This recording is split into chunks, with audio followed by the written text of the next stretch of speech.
بسم اللہ الحمد للہ والصلاة والسلام علی رسول اللہ وعلی آلہ وصحبہ ومن اتبع ہداہ اما بعد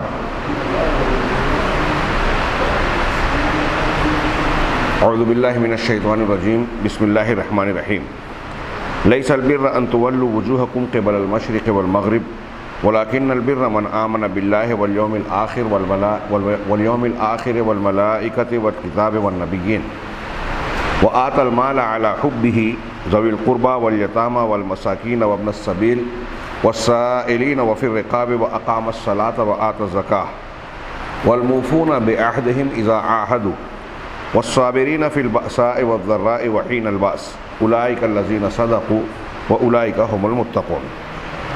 محترم حاضرین، کل کے پہلے درس میں درس قرآن فہمی، قرآن سے رابطے کی اہمیت اور خاص طور سے قرآن اور رمضان کے تعلق کے تناظر میں کچھ باتیں عرض کی گئی تھی، جس کا مقصد محض یہ تھا کہ ہماری یہ جو مجلسیں یا قرآن کو پڑھنے پڑھانے کا معاملہ ہے، اس میں ہماری دوسرے چیزوں کے مقابلے میں ایک ترجیحی حیثیت اختیار کر جائے اور ہمارے لیے دلچسپی کا موضوع بنے۔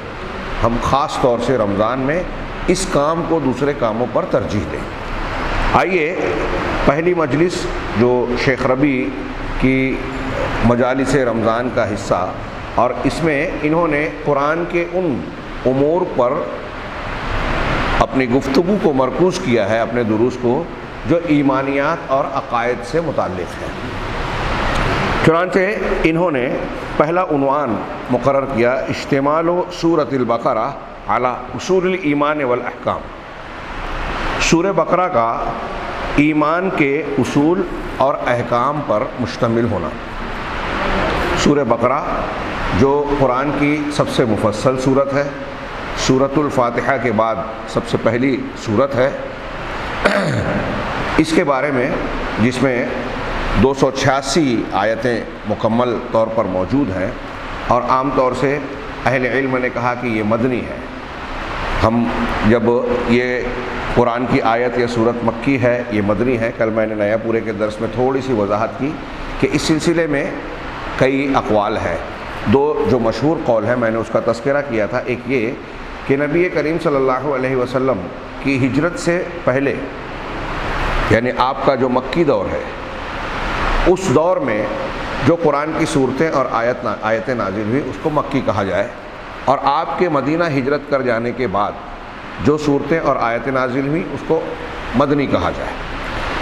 یہ زمانے کے اعتبار سے ہے۔ اب آیتیں یا صورتیں کہیں بھی نازل ہوئی، اللہ کے نبی صلی اللہ علیہ وسلم کا مکی دور اور مدنی دور، اس کا لحاظ کچھ لوگوں نے جگہ کا، زمانے کی بجائے جگہ کا لحاظ کیا اور کہا کہ جو مکہ اور مکہ کے ارد گرد میں نازل ہوئی وہ مکی، جو مدینہ اور مدینہ کے ارد گرد میں نازل ہوئی وہ مدنی۔ ہاں، تو سورہ بقرہ مدنی کہلاتی ہے، اگرچہ کہ اس کی بعض آیتیں حجۃ الوداع کے موقع پر جو مکہ کے اطراف حج کے مقامات ہیں، مناسک حج کرنے و ادا کرنے والے منی، عرفات، کچھ آیتیں اور صورتیں وہاں بھی نازل ہوئی، لیکن اگر پہلے والے قاعدے کے حساب سے دیکھا جائے تو یہ مدنی ہے۔ اس میں یہ واحد صورت ایسی ہے قرآن مجید میں جس میں اسلام کے 5 ارکان کا تذکرہ ہے، اور اسی اعتبار سے ہمارے صاحب کتاب نے یہاں اس کا آغاز کیا کہ سورۃ البقرہ، ہاں، یہ ایسی صورت ہے جو بہت عظمت والی ہے، عظیم صورت۔ کل کے درس میں یہ بیان کیا گیا کہ سورۃ البقرہ کا نام بقرہ کیوں رکھا گیا۔ ایک تو اس میں گائے کا واقعہ ہے بنی اسرائیل اور موسیٰ علیہ السلام کے درمیان، اور اس میں عبرت کے بڑے پہلو ہیں کہ ایک مومن بندے اور مسلمان کو چاہیے کہ نبی اور اللہ کی بات آئے تو مان لے، چوں چرا نہ کرے، لیکن انہوں نے سوالات کیے، پابندیاں بڑھتی گئیں اور ان کے لیے مشکل بڑھتی گئی۔ اگر وہ پہلے ہی حکم میں گائے کو ذبح کر دیتے موسیٰ علیہ السلام کے مطالبے اور حکم کے مطابق، تو جیسی گائے بھی ذبح کرتے وہ قبول ہو جاتی۔ اہل علم یہ کہتے ہیں، ایک نام اس کا بقرہ ہے، ایک الزہرا ہے۔ زہرا روشن، چمکدار، ہاں، روشنی دینے والی، یہ راستوں کو، حقیقت کو اور انسان کی زندگی کے مختلف پہلوؤں کو روشن کرتی ہے۔ ہاں، سورہ بقرہ کا ایک نام ہے سنام، کوہان۔ کوہان جانور کے پیٹھ پر ابھرے ہوئے حصے کو کہتے ہیں۔ تو عرب ہر اس چیز کو جو جگہ اور مقام و مرتبے کے اعتبار سے اونچی ہو اس کو سنام کہتے ہیں۔ سورہ بقرہ کو حدیث میں قرآن کا سنام کہا گیا، یعنی قرآن میں سب سے اونچائی کا مقام اور اونچائی کی حیثیت رکھنے والی یہ سورت ہے۔ اسی طریقے سے اس کا ایک نام اور بھی ہے، ہاں، یہ سنام الجمل، میں اس کی وضاحت کر رہا تھا کہ اونٹ کے کوہان اور قوم کے کوہان، سنام القوم کسی انسان کو کہا جاتا ہے، یعنی قوم کا بڑا آدمی۔ تو سورہ بقرہ کو گویا قرآن میں بڑا پن حاصل ہے۔ سورہ بقرہ کا ایک نام ہے فستاد، خیمہ۔ یہ اس معنی میں کہ جنگ وغیرہ کی حالت میں خیمے سے احکامات صادر ہوتے تھے، یہ مرکزی حیثیت رکھتا ہے۔ تو اللہ کے نبی صلی اللہ علیہ سورۃ البقرہ کی یہ حیثیت قرآن مجید میں حاصل ہے کہ اس سے سارے احکامات زندگی کے نکلتے ہیں۔ علامہ ابن کثیر نے بعض علماء کے حوالے سے یہ نقل کیا تفسیر ابن کثیر میں کہ سورۃ البقرہ میں 1000 خبریں ہیں، اللہ تعالیٰ نے خبر دی ہے، غیب کی خبریں۔ 1000 احکامات ہیں کہ ایسا کرو، 1000 منہیات ہیں۔ یہ انہوں نے 1000 کہا، اس سے زیادہ ہوں گے، یعنی یہ کم سے کم۔ اس سے اندازہ لگائیے کہ سورہ بقرہ احکام و مسائل کے اعتبار سے کتنی جامع ہیں۔ اور ایک خاص بات یہ کہ زندگی کا کوئی بھی گوشہ ہو، ہاں، اس کے تعلق سے سورہ بقرہ میں آپ کو روشنی ملے گی۔ اور یہ واحد صورت ہے، غالباً یہ بات میں نے ابھی کہی، کہ اسلام کے 5 ارکان کا، ہاں، شہادتین، نماز، روزہ، حج، زکوٰۃ، اس میں مشروعیت اور تذکرہ اور کچھ احکام و تفصیل بیان کی گئی ہے۔ صاحب درس کہتے ہیں کہ یہ صورت عظیم صورت ہے جو کہ احکام پر، بہت سارے عقائد پر، اوامر پر، نواہی پر، اوامر جن کا حکم دیا گیا، نواہی جن سے منع کیا گیا، مشتمل ہے۔ اسی طرح تشریعات، کئی چیزوں کو اس میں مشروع کیا گیا۔ اللہ تبارک و تعالیٰ نے بتایا کہ یہ دین اسلام میں یہ اس طرح کیا جائے۔ اسی طرح اس میں بہت ساری چیزوں کی تحلیل اور تحریم کا بھی بیان ہے، اور طلاق اور اس کے شروط اور اس سے متعلقہ احکامات ہیں، نکاح، طلاق کے احکامات، حج اور اس سے متعلقہ امور کا ذکر ہے اس بیان سے پہلے۔ اسی طرح جہاد اور اس سے متعلقہ امور ہیں، اور بھی یہاں انہوں نے ذکر نہیں کیا، وصیت کا بیان ہے، ہاں، بہت ساری چیزوں کی، شراب وغیرہ، جوئے کی مذمت اور اس کی حرمت کی طرف اشارہ ہے۔ فَهَذِهِ أُمُورٌ كَالْعَقَائِدِ وَالْإِيمَانِ، چنانچہ یہ امور جیسے عقائد اور ایمان، تو ان کو بعض مقامات پر اللہ تبارک و تعالیٰ نے جامع انداز میں اکٹھا بیان کیا، جن میں سے ایک آیت یہ ہے جو آگے پڑھنے جا رہے ہیں، سورہ بقرہ کی آیت نمبر 177، اور اس کی روشنی میں انہوں نے ارکان ایمان اور ارکان اسلام کا تذکرہ کیا ہے۔ یہ بنیادیں ہیں۔ ہاں، ہو سکتا ہے آپ اور ہمارے دماغ میں آئے کہ یہ چیزیں ہم جانتے ہیں، لیکن ان جانی ہوئی چیزوں کو بار بار دہرانا چاہیے، جیسے قرآن کا طریقہ ہے اور نبی کریم صلی اللہ علیہ وسلم کا طریقہ ہے۔ چنانچہ قرآن کی آیت پر نگاہ ڈالیں، اس کا ترجمہ ملاحظہ فرمائیں۔ اللہ تبارک و تعالیٰ ارشاد فرماتا ہے، اعوذ باللہ من الشیطان الرجیم، لیس البر ان تولوا وجوہکم قبل المشرق والمغرب، نیکی، بھلائی، صرف اچھائی صرف یہ نہیں ہے کہ تم مشرق اور مغرب کی طرف اپنا منہ کرو، یہ بھلائی صرف نہیں ہے۔ میں نے کل اس کا پس منظر بتایا کہ جب مسجد اقصیٰ کو اللہ کے نبی صلی اللہ علیہ وسلم کی مدینہ ہجرت کے بعد 16 یا 17 مہینوں کے بعد جب یہ حکم آ گیا کہ آپ مسجد اقصیٰ کے بجائے اب کعبۃ المکرمہ کی طرف ہجرت کریں، رخ کر کے نماز پڑھیں۔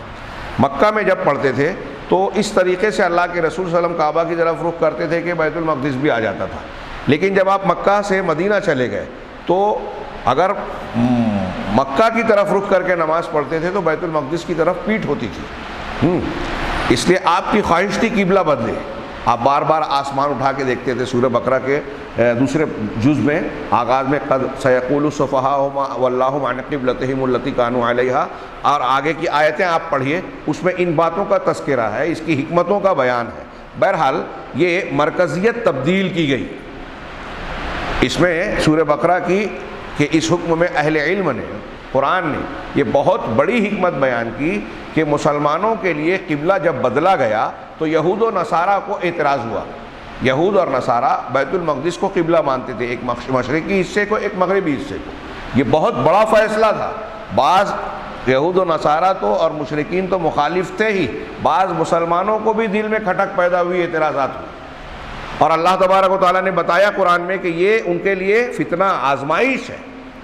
کچھ لوگوں نے سوال کیا کہ اس سے پہلے جو بیت المقدس کی طرف رخ کر کے جن لوگوں نے نماز پڑھی ہے اب ان کی نمازوں کا کیا ہوگا؟ تو اللہ تعالیٰ نے اس کا بھی جواب دیا قرآن میں کہ ان اللہ لا یضیع ایمانکم، اللہ تمہارے ایمان کو ضائع نہیں کرے گا. یہاں ایمان سے مراد نماز ہے. تمہاری نمازوں کو ضائع نہیں کرے گا، جو بیت المقدس کی طرف رخ کر کے پہلے پڑھی گئی ہیں وہ بھی اللہ قبول کرے گا. تو لوگوں کو اعتراض ہوا، لیکن اس میں بہت ساری حکمتیں تھیں. ان حکمتوں میں سے ایک حکمت یہ بتائی گئی کہ مسلمانوں کی اپنی کسی کی متابعت اور تبعیت نہ رہے کہ ہم ان کی تقلید کر رہے ہیں، ان کے پیچھے چل رہے ہیں. اگرچہ اس نبوت کا جو مکہ میں مبعوث ہوئی ان نبوتوں سے تعلق ہے جو بیت المقدس میں مبعوث ہوئی، اسی لیے اللہ کے رسول کو اسراء کی رات وہاں لے جایا گیا اور وہاں آپ نے انبیاء کی امامت کی. لیکن اللہ کے نبی صلی اللہ علیہ وسلم کو گویا قبلہ بھی الگ دے کر یہ بتایا گیا کہ یہ تبعیت ہم اختیار کرنے والے نہیں ہیں، یہود و نصارہ کے پیچھے چلنے والے نہیں ہیں.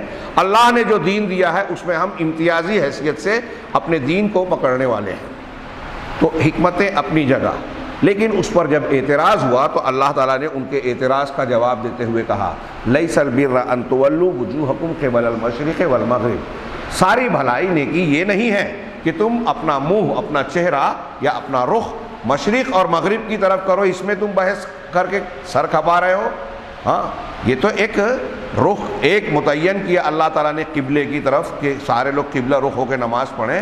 اس کا مقصد ہے کہ لوگ یکجہتی اختیار کریں، اجتماعیت کا ایک مظاہرہ ہو اور یہ قبلہ مرکزیت کی حیثیت رکھے. یہ اصل مقصود نہیں ہے، مقصود کا ایک ذریعہ ہے.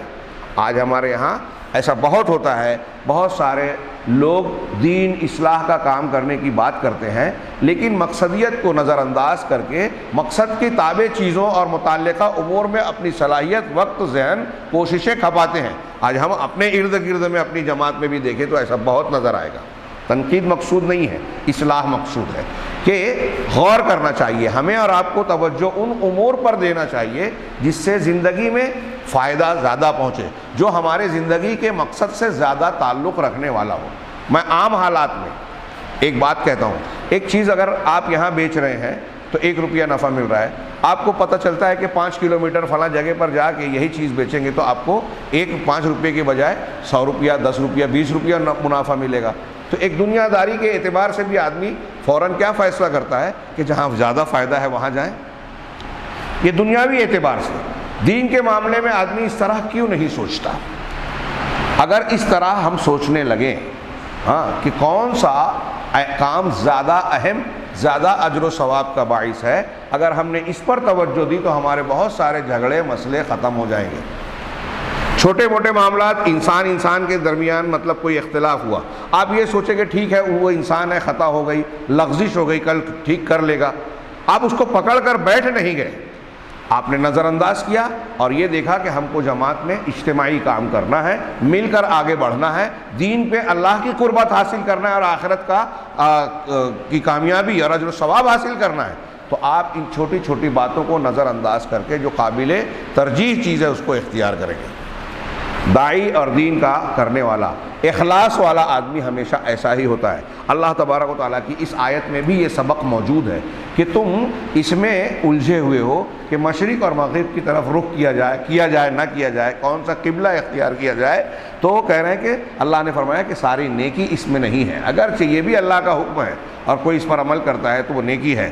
وَلَٰكِنَّ الْبِرَّ، لیکن اصل نیکی اس شخص کی ہے، نیکی اس شخص کی ہے من آمن باللہ والیوم الآخر والملائکۃ والکتاب والنبیین، وہ شخص جو ایمان لائے اللہ پر، آخرت کے دن پر، فرشتوں پر، کتاب پر، یعنی ساری کتابیں جو اللہ نے آسمان سے نازل کی، توریت، انجیل، زبور، صحف عیسیٰ، صحف موسیٰ اور قرآن، والنبیین، اور تمام نبیوں پر ایمان لائے. وہ نیکی اصل نیکی ہے. دیکھیے یہ چیزیں آگے اس کی تشریح آ رہی ہے، میں فی الحال ترجمہ کرتا ہوں. وآت المال علی حبہ، یہ ایمانیات جس کا تعلق دل سے ہے. اس کے بعد کہا کہ محبت کے باوجود، چاہت اور محبت کے باوجود مال کو خرچ کرے اللہ کے راستے میں.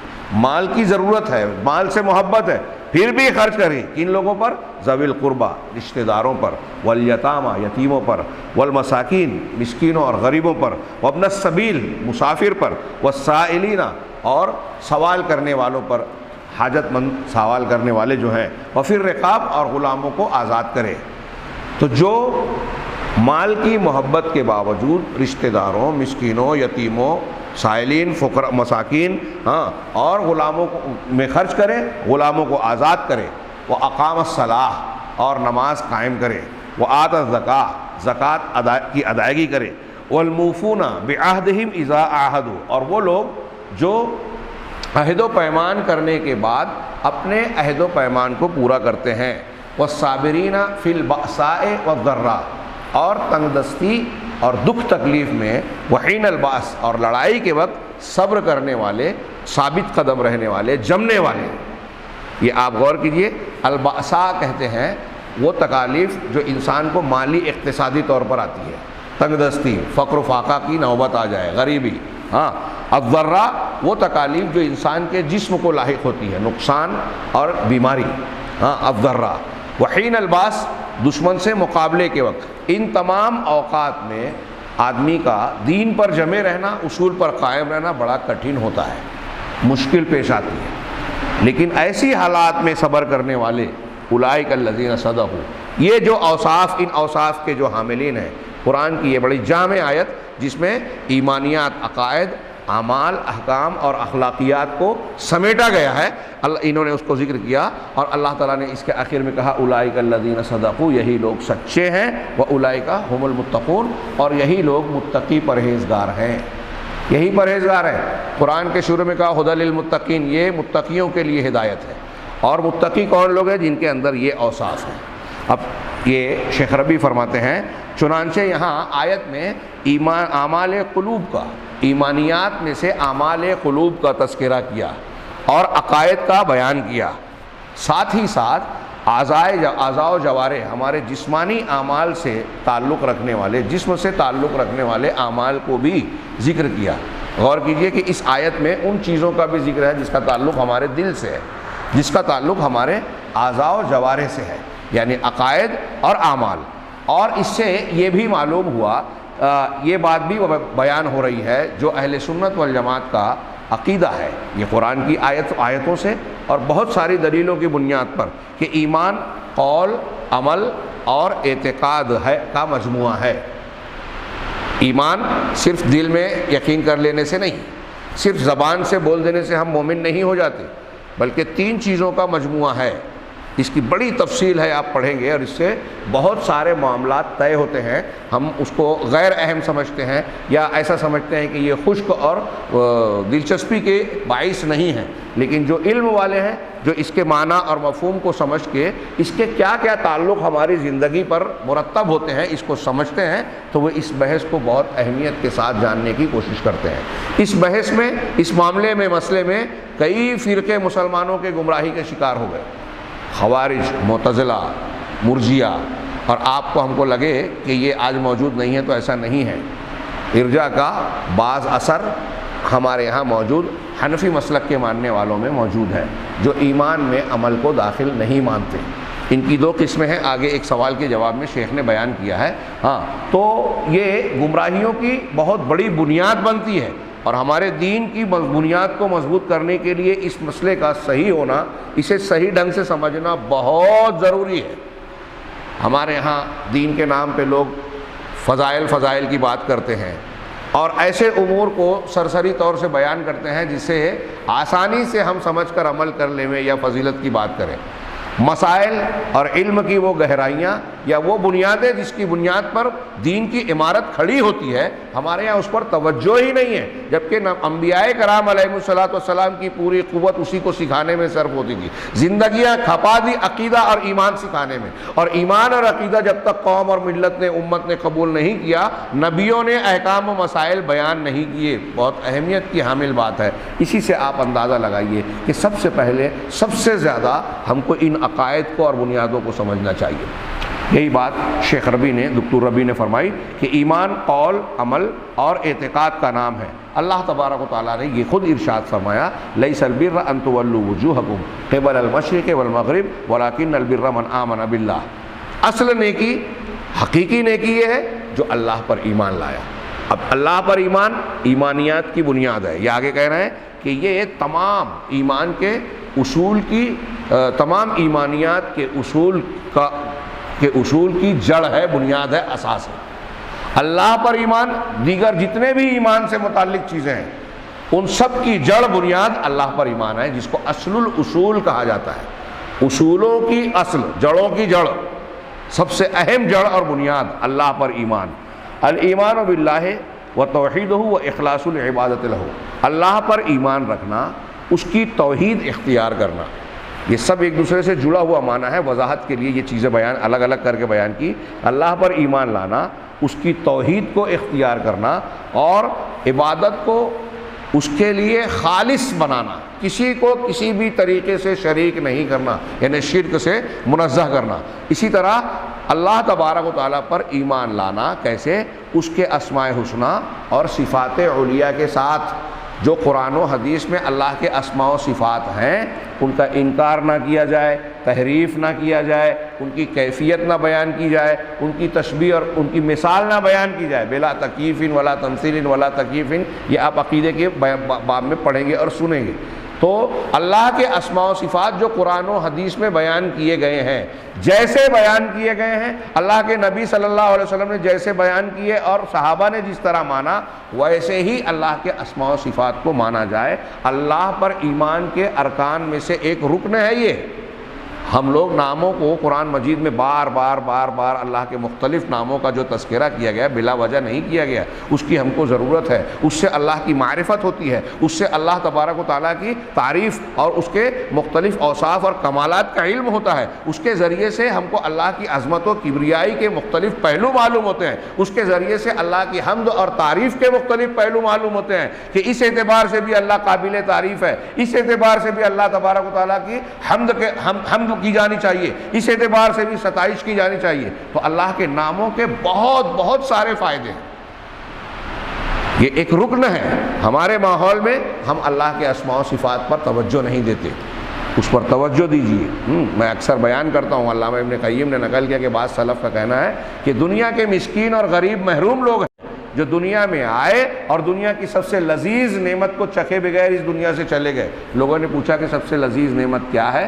تو انہوں نے جواب دیا کہ اللہ کی معرفت، اس کے اسماء و صفات کے ذریعے اللہ کے ساتھ انسیت، اللہ کا قرب اور اس کی عبادت، یہ سب سے زیادہ لذیذ نعمت ہے کہ اللہ کو ہم پہچانیں۔ اور اللہ کی پہچان کا سب سے بہترین ذریعہ کیا ہے؟ خود اللہ تبارک و تعالیٰ نے اپنے بارے میں جو اسماء و صفات بیان فرمائی ہیں قرآن مجید میں، اس کے ذریعے سے ہم اللہ کو جان سکتے ہیں۔ تو اللہ تبارک و تعالیٰ کے اسماء و صفات کے ذریعے سے اس پر ایمان لانا کے ساتھ، اور اس کی عبادت کرنا۔ کیسے عبادت کرنا؟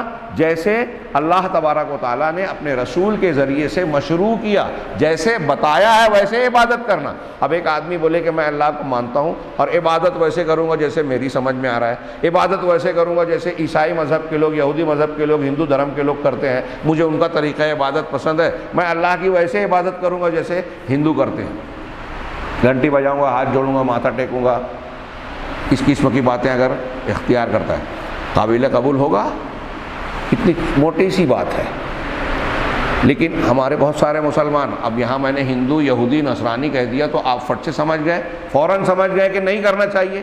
اب اس سے ہٹ کر ہمارے یہاں جتنے لوگ قرآن اور حدیث سے ہٹ کر، صحابہ کرام کے طریقے اور منہج سے ہٹ کر نئی چیزیں دین میں ایجاد کرتے ہیں، بدعات، وہ سب ایسے طریقے سے اللہ کی عبادت کر رہے ہیں جو اللہ نے اور رسول نے بتایا ہی نہیں۔ جیسے ابھی آپ نے فوراً کہا، آپ کا دل نے قبول کیا کہ ہندو مذہب یہودی مذہب کے مطابق اللہ کی عبادت ہم نہیں کریں گے، تو بدعات ساری کی ساری ویسی ہی تو ہیں جو اللہ اور رسول کے بیان کردہ یا مطلوبہ عبادات سے ہٹ کر ہے۔ تو اللہ پر ایمان کی یہ شکیں ہیں کہ اس کے لیے عبادت کو خالص کرنا، اس کے اسماء و صفات کے ساتھ اس کو ماننا، اسی طریقے سے ویسی عبادت کرنا جیسے اس نے مشروع کیا، شرک سے بچنا، الذی یضاد ھذا الایمان، جو اس ایمان کی ضد ہے اور اللہ کی توحید کی ضد ہے۔ اللہ تبارک و تعالیٰ پر ایمان کے لیے ضروری ہے کہ ان تمام معاملات میں جو ایمان باللہ کے اندر داخل ہوتے ہیں، ان تمام میں ہم اپنے آپ کو بالکل درست رکھیں۔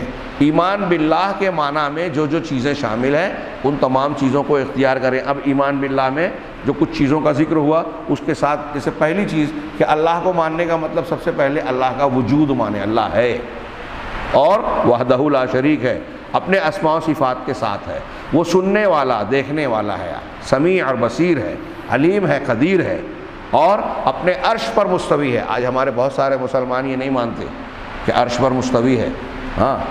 ہندوستان پاکستان میں آپ بہت سارے لوگوں سے پوچھئے، صوفیہ اور اس کے اثرات سے متاثرین سے پوچھئے اللہ کہاں ہے، تو فوراً جواب دیں گے اللہ ہر جگہ ہے۔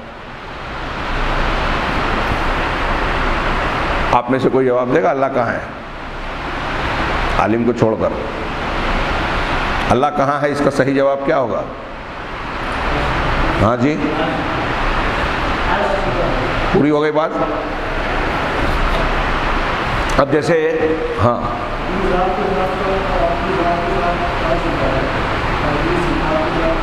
بہت اچھا، اپنی ذات کے ساتھ اللہ عرش پر مستوی ہے، بلند ہے۔ استوا مانے بلند ہونا، متمکن، اور اپنے علم اور قدرت کے ساتھ اس کا علم سب چیزوں کو گھیرے ہے، اس کے علم سے کائنات کا ایک ذرہ، ذرے کا لاکھواں حصہ بھی ایک لمحے کے لیے بھی اوجھل نہیں ہوتا، چھپتا نہیں۔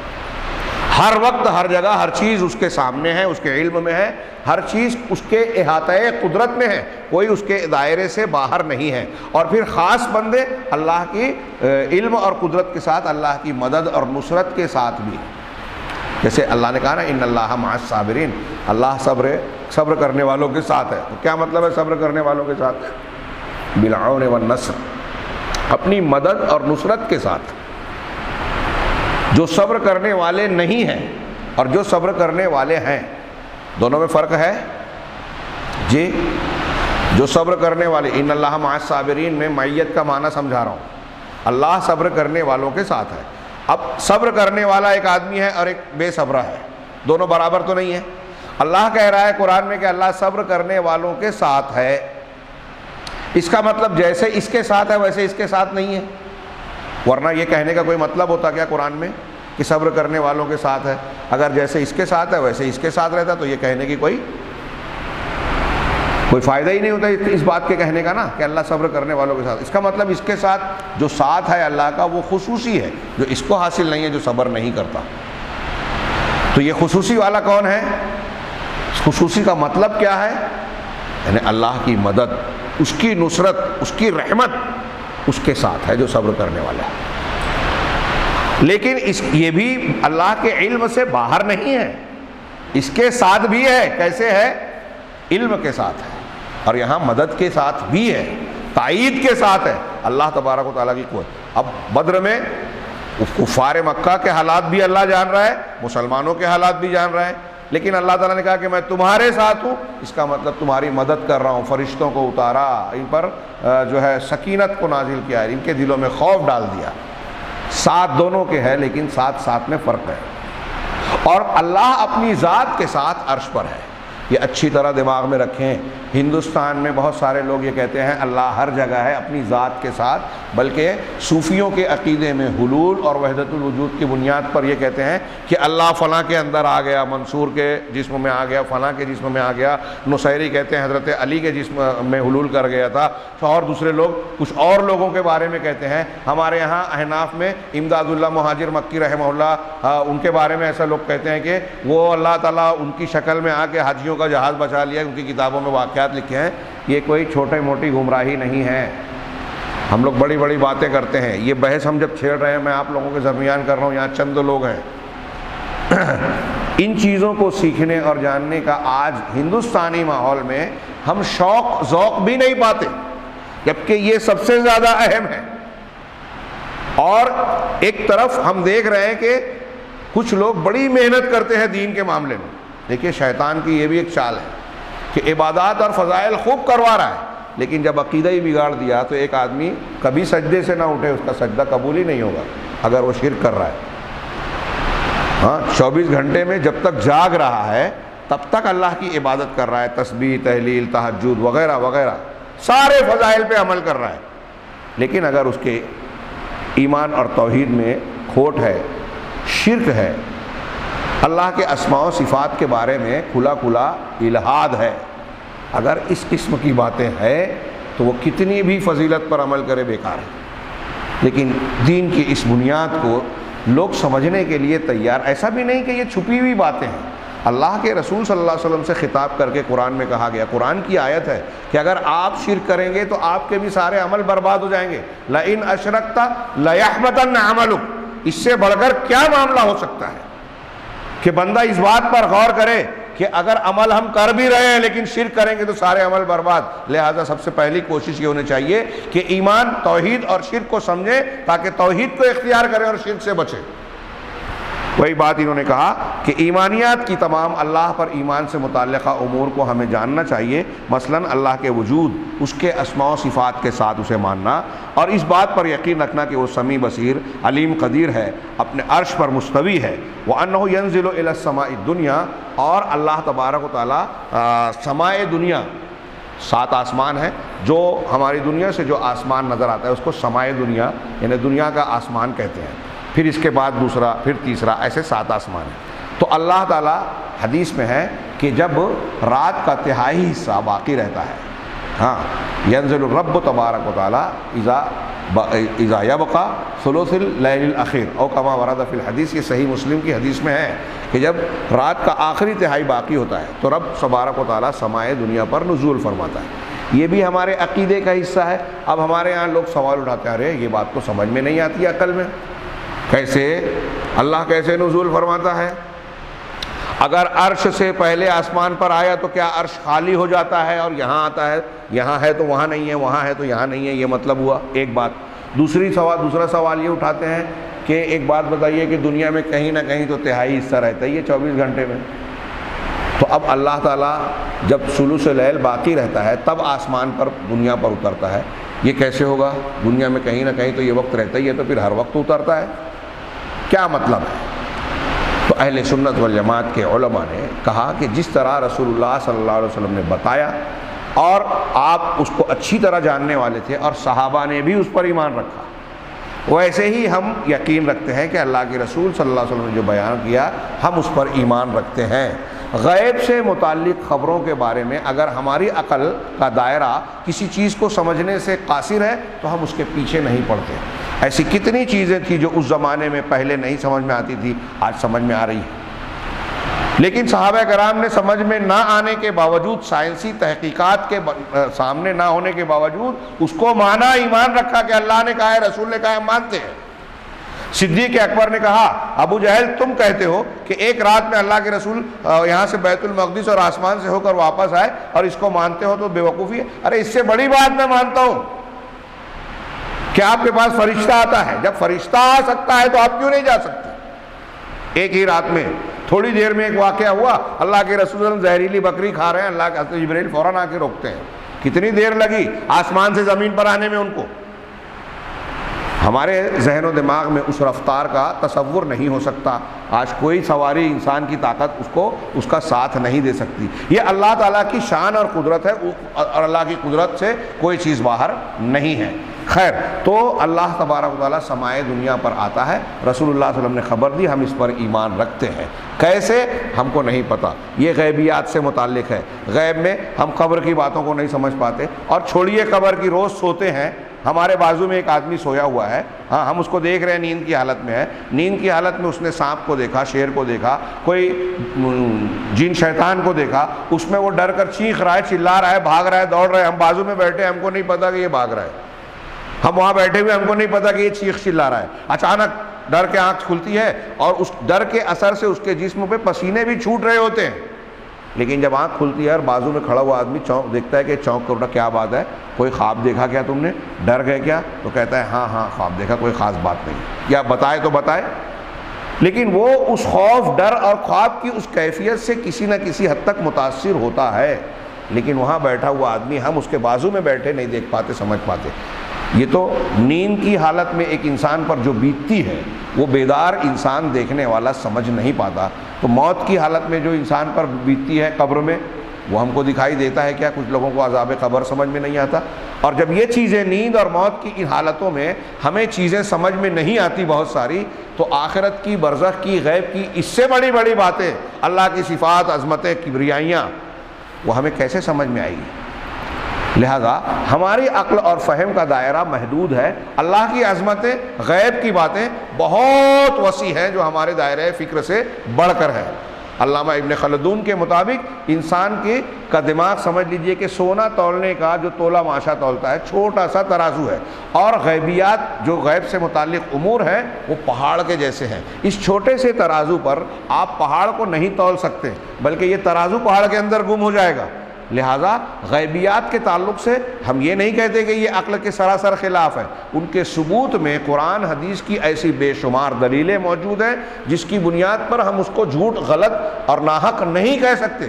تو اللہ پر یقین، رسولوں پر یقین، کتاب کی سچائی پر یقین جب ہم نے کر لیا، تو اب اللہ نے، کتاب نے، رسول نے جو بھی خبر دی ہم اس کو مان لیں میں، چاہے وہ ہماری عقل، فہم اور توجیہات میں آئے یا نہ آئے. اور ہماری عقل و توجیہات کتنی بھی پھیل جائے، دنیا کی ساری باتوں کو، ابھی بہت ساری چیزیں آج ہو رہی ہے جو ہم نہیں سمجھ پاتے، سمجھا نہیں پاتے. ایک ڈاکٹر جو چیزیں سمجھتا ہے وہ عام آدمی سمجھتا ہے کیا؟ ایک انجینئر جو سمجھتا ہے، ایک میتھمیٹکس کا جاننے والا، ایک سائنس کے مختلف فیکلٹیز کا جاننے والا، ہاں یہ ابھی ہم موبائل کا روزانہ استعمال کر رہے ہیں، عام سے عام آدمی جو ہے یوز کر رہا ہے، ہاں لیکن موبائل کے اندر جو چیزیں کام کرتی ہیں، فنکشن کام کرتے ہیں، اس کے پارٹس جو کام کرتے ہیں، کیا ہم ان سب چیزوں کو سمجھتے ہیں؟ 100 سال پہلے اگر کوئی انسان بولتا کہ یہاں ایک مشین میں کاغذ ڈالو گے تو امریکہ میں چھپ کر نکل جائے گا، تو وہ مانتا. لیکن آج ہم اس کا استعمال کر رہے ہیں. ہاں یہاں ٹائپ کرتے ہیں، موبائل پہ چلا جاتا ہے، زیروکس اور نہ جانے کیا کیا مشینیں اس طرح کی فیکس کی اور کیا کیا نکلی ہوئی ہیں. تو یہ چیزیں تو انسان کے لیے ممکن ہو گئی، اور جب اللہ رب العالمین نے اپنی مخلوق کو اس پر جو ہے حامل اور قادر بنا دیا، تو اللہ تعالیٰ کی قدرت کا کیا کہنا. سوچئے 100 سال پہلے، 200 سال پہلے کے انسان کے لیے آج جو ہو رہا ہے وہ ناممکن تھا، ناممکن نظر آتا تھا، آج وہ ممکن نظر آ رہا ہے. تو ابھی ہمارے لیے بہت ساری چیزیں جو ناممکن نظر آ رہی ہیں وہ اللہ تعالیٰ کے لیے ممکن ہے اور اس کے دائرہ اختیار میں ہے. غیبیات کو اسی طریقے سے سمجھنا چاہیے. تو انہوں نے آگے کہا کہ اللہ سمیع ہے، بصیر ہے، اس کے ناموں کا، اس کی صفات کا جو قرآن اور حدیث میں ذکر ہے اس پر ہم ایمان لائیں. اس کے علاوہ اللہ کی کتاب اور اس کے رسول کی سنت میں جو بھی اللہ تبارک و تعالیٰ کی صفات اور باتیں وارد ہوئی ہیں ہم اس پر ایمان لائیں. تو لیس البر ان تولوا وجوہکم قبل المشرق والمغرب ولکن البر من آمن باللہ. اور دوسرا ایک جملہ والیوم الآخر، اس کو مختصر سا بیان کر کے ہم آگے بڑھیں گے کل کے درس میں انشاءاللہ. الایمان، دوسری چیز کہ آخرت کے دن پر ایمان بھی اس میں شامل ہے. اصل نیکی یہ ہے کہ آپ اللہ پر ایمان لائیں، تو اس کی وضاحت کی کہ اللہ پر ایمان کی بہت ساری تفصیلات ہیں ان کے ساتھ میں. دوسرا کیا ہے؟ آخرت پر ایمان لائیں، آخرت کے دن پر. ہاں آخر دن سے مراد قیامت کا دن. ہاں وما اشتمل علیہ الیوم الآخر. اب جب ہم کہتے ہیں آخرت کے دن پر ایمان، تو اس میں کیا کیا شامل ہے؟ مرنے کے بعد دوبارہ زندہ کیے جائیں گے. علماء اسلام نے تو قیامت کی نشانیوں سے شروع کیا ہے. آخرت پر ایمان جب ہم رکھتے ہیں نا تو قیامت کی نشانیاں، پھر جب ہم مرتے ہیں تو ہماری آخرت کی زندگی شروع ہو گئی. وہ برزخ ہے، برزخ کے بعد آخرت ہے، لیکن دنیا کے بعد وہ دوسری زندگی شروع ہو گئی. تو اب برزخی امور میں جن باتوں کو قرآن و حدیث نے بیان کیا ہے وہ بھی ہمارے ایمان بالآخرہ میں داخل ہے. پھر اس کے بعد جب دوبارہ زندہ کیے جائیں گے تو دوبارہ زندہ کیا جانا، البعث والجزاء والصراط، قیامت کے دن دوبارہ جلا کر اٹھانا، زندہ کرنا، پھر صراط کا قائم ہونا، پل صراط ہوگا، ہاں، پھر اس میں اور بھی میدان محشر میں لوگوں کی جو حالت نفسی کا عالم، حساب و کتاب کا ہونا، میزان عمل کا مقرر ہونا، اللہ کے نبی صلی اللہ علیہ وسلم کا حوض اور تمام انبیاء کا حوض دیا جانا، حوض پر امت کے لوگوں کا آنا، نبی صلی اللہ علیہ وسلم کا اپنے دستے مبارک سے اپنے امتیوں کو جام کوثر پلانا، اس میں ان لوگوں کو وہاں سے بھگا دیا جانا جو بدعتی ہے، اللہ کے رسول صلی اللہ علیہ وسلم کی بجائے آپ کا نام تو لیتے ہیں، آپ کے امتی تو ہیں، لیکن آپ کے طریقے کی بجائے نئے طریقے سے عبادت کرتے ہیں، ان کو بھگایا جائے گا، کھدیڑا جائے گا۔ یہ ساری تفصیلات جو میدان محشر اور آخرت سے متعلق ہیں، ایمان بالیوم الآخر میں داخل ہیں۔ پھر اس کے بعد والایمان کیا ہے، والجنت والنار، جنت اور جہنم پر ایمان رکھنا کہ اللہ تعالیٰ نے جنت میں اہل جنت کے لیے جو باغات اور نعمتیں تیار کر رکھی ہیں، وہاں جو نہریں اور دوسری نعمتیں جو بیان کر رکھی ہیں قرآن و حدیث میں، وہ کما ذکر اللہ ذالک فی آیات کثیرہ، جیسا کہ اللہ تعالیٰ نے ان چیزوں کو بہت ساری آیتوں میں بیان کیا، وہاں کی عورتیں، وہاں کے پھل، وہاں کی نہریں، وہاں کا کھانا، وہاں کے لذتیں، ظاہری لذتیں اور ساتھ ساتھ معنوی لذتیں، ان کا تذکرہ کیا۔ ان ساری چیزوں کو ماننا آخرت کے دن پر ایمان میں داخل ہے۔ جنت کے ساتھ ایمان بالنار، جہنم پر ایمان، اللہ تعالیٰ اس سے ہم کو اور آپ کو بچائے، اور اس میں جو بھی شدید اور سخت ترین عذاب ہے اللہ تعالیٰ ہم کو اس سے محفوظ رکھے۔ تو جہنم جس کو اللہ تعالیٰ نے کافروں مشرکوں کے لیے تیار کر رکھی ہے، ہاں اصلاً، اور اس میں کافروں مشرکوں کے ساتھ وہ بھی شریک ہوں گے جہنم میں جانے میں جو اہل بدعت ہوں گے، بہت آگے اس کی انہوں نے تفصیل بیان کی۔ میں آج کے درس میں اتنا وقت ہو گیا کہ میں سمجھتا ہوں آپ لوگوں کا ذہنی ارتکاز اور توجہ نشاط نہیں ہوگا، لہٰذا یہ اہم بات ہے، اس لیے کل تازگی کے ساتھ ہم اس پر گفتگو شروع کریں گے۔ وہ کہہ رہے ہیں کہ اہل بدعت بھی جہنم میں جائیں گے کافروں کے ساتھ۔ اب اہل بدعت کی مختلف کیٹیگریز ہیں، ایک وہ بدعتیں ہیں جو شرک اور کفر تک پہنچنے والی ہیں، ایک اس سے کم درجے کی، لیکن اللہ کے نبی صلی اللہ علیہ وسلم کے فرمان کے مطابق دین حق سے، اللہ تعالیٰ کے دین حق سے جو لوگ جتنا زیادہ ہٹتے ہیں، منحرف ہوتے ہیں، اس سے ہٹ کر دوسرے چیزوں پر لگتے ہیں، دوسری طریقوں کو اختیار کرتے ہیں، وہ جہنم میں جائیں گے، ایسا رسول اللہ صلی اللہ علیہ وسلم نے فرمایا ہے۔ ہاں، وما بقدر ما خالفوا دین اللہ الحق، اور اسی کے مقدار میں وہ جہنم میں رہیں گے، جائیں گے جتنا انہوں نے اللہ کے دین حق کی مخالفت کی ہے۔ یہ ہم آگے پڑھیں گے، یہیں سے انہوں نے ذکر کیا کہ اس کی دلیل وہ حدیث ہے، ہاں وقد ورد فی ھذا الوعید الشدید، سخت وعید اللہ کے رسول صلی اللہ علیہ وسلم کی جانب سے آئی ہے۔ یہ حدیث آگے پیش کی جو ہم کل پڑھیں گے کہ اس امت کے 73 فرقے ہوں گے، سب کے سب جہنم میں جائیں گے، ایک جنتی ہوگا۔ تو جو ملت واحدہ ہے اس کے علاوہ باقی امت کے 72 جو جہنم میں جائیں گے وہ کیا ہے؟ اہل بدعت ہے، گمراہ لوگ ہیں۔ نام امت محمدیہ کا ہے، نام قرآن و حدیث کا لیتے ہیں، لیکن قرآن و حدیث کے خلاف جاتے ہیں۔ اب اس میں کچھ لوگ ایسے ہو سکتے ہیں جو ہمیشہ جہنم میں رہے، کچھ لوگ ایسے ہو سکتے ہیں جو جہنم میں جانے کے بعد نکالے جائیں، کچھ ایسے بھی ہو سکتے ہیں جن کی بدعت اتنی ہلکی ہو کہ اللہ تبارک و تعالیٰ ان کے صحیح ایمان کی رمق ہونے کی وجہ سے ان کو یوں ہی معاف کر دے گی۔ لیکن ان اہل حق گروہ سے علاوہ جتنے 72 فرقے ہیں وہ اپنے عمل اور اپنے اعتقاد کی بنیاد پر اللہ کے رسول صلی اللہ علیہ وسلم کے فرمان کے مطابق جہنم میں جانے کے مستحق ہیں۔